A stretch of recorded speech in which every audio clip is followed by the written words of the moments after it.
ಓಂ ಶ್ರೀ ಹರಿವಾಯು ಗುರುಭ್ಯೋ ನಮಃ.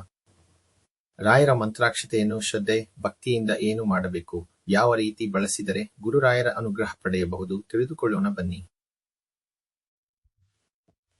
ಗುರುರಾಯರನ್ನು ಭಕ್ತಿಯಿಂದ ನೆನೆಯುತ್ತಾ ಓದುತ್ತಾ ಸಾಗೋಣ ಬನ್ನಿ.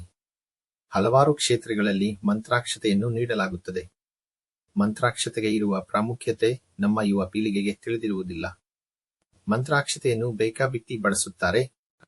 ಕೊಟ್ಟ ಮಂತ್ರಾಕ್ಷತೆಯನ್ನು ತಲೆಗೂ ಸರಿಯಾಗಿ ಹಾಕಿಕೊಳ್ಳದೆ, ಜೇಬಿನಲ್ಲೂ ಸರಿಯಾಗಿ ಇಡದೆ, ನೆಲದ ಮೇಲೆ ಅರ್ಧಕ್ಕೆ ಅರ್ಧ ಮಂತ್ರಾಕ್ಷತೆ ಚೆಲ್ಲುತ್ತಾರೆ. ಗುರುಗಳಿಂದ ಸಿಕ್ಕಿತು ಮಂತ್ರಾಕ್ಷತೆ ಬಹಳ ಶಕ್ತಿಯುತವಾದದ್ದಾಗಿದೆ. ಗುರುಗಳ ಮಂತ್ರಾಕ್ಷತೆ ಪಡೆದ ಎಲ್ಲರಿಗೂ ಎಲ್ಲಾ ಕಾರ್ಯಕ್ಷೇತ್ರದಲ್ಲೂ ಯಶಸ್ಸು ಖಚಿತ. ಮದುವೆ ಶುಭ ಸಮಾರಂಭಗಳಲ್ಲಿಯೂ ಶುಭ ಸಂಕೇತವಾಗಿ ಅಕ್ಷತೆಯನ್ನು ಬಳಸಲಾಗುತ್ತದೆ. ಮದುವೆ ಮಾಡಿಕೊಳ್ಳುವ ಹುಡುಗ ಹುಡುಗಿಗೆ ಹಾಕುವ ಆರತಕ್ಷೆಯಲ್ಲಿ ಸಾವಿರಾರು ಪ್ರಾರ್ಥನೆ ಇರುತ್ತದೆ. ರಾಯರ ಮಠದಲ್ಲಿ ನೀಡುವ ಮಂತ್ರಾಕ್ಷತೆಯನ್ನು ನೀವು ತಲೆಗೆ ಹಾಕಿಕೊಳ್ಳುತ್ತೀರಾ ಮತ್ತು ಅದು ಕೆಲ ನಿಮಿಷಗಳಲ್ಲಿ ಕೆಳಗೆ ಬೀಳುತ್ತದೆ. ಮಂತ್ರಾಕ್ಷತೆಗೆ ಶಕ್ತಿ ಅಪಾರ. ಅದನ್ನು ಸರಿಯಾದ ರೀತಿಯಲ್ಲಿ ಬಳಸಿದರೆ ಎಲ್ಲಾ ಕೆಲಸಗಳಲ್ಲಿಯೂ ಯಶಸ್ಸು ಖಚಿತ.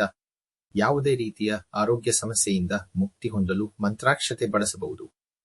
ರಾಯರ ಮಠದಲ್ಲಿ ನೀಡುವ ಮಂತ್ರಾಕ್ಷತೆಯನ್ನು ಒಂದು ಬಿಳಿ ಬಟ್ಟೆಯಲ್ಲಿ ಹಾಕಿ ಅದನ್ನು ನಿಮ್ಮ ದೇಹದ ಬಲಭಾಗದಲ್ಲಿ ಇಟ್ಟುಕೊಳ್ಳಬೇಕು.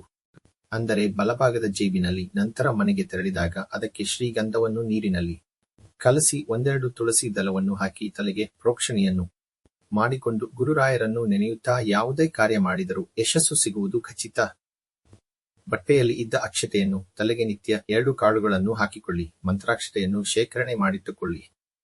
ಯಾವುದೇ ರೀತಿಯ ಸಮಸ್ಯೆ ಬಂದಾಗ ಮಂತ್ರಾಕ್ಷತೆ ನಿಮ್ಮ ತಲೆ ಮೇಲಿರಲಿ. ರಾಯರ ಶ್ರೀರಕ್ಷೆ ನಿಮಗಿರುತ್ತದೆ. ಕಷ್ಟಕಾಲದಲ್ಲಿ ರಾಯರ ಮಂತ್ರಾಕ್ಷತೆ ಬಳಸಿ ರಾಯರ ಪವಾಡ ನೇರವಾಗಿ ನೋಡಿ. ಓಂ ಶ್ರೀ ಗುರು ರಾಘವೇಂದ್ರಾಯ ನಮಃ. ಶ್ರೀ ಕೃಷ್ಣಾರ್ಪಣ ಮಾಸ್ತು.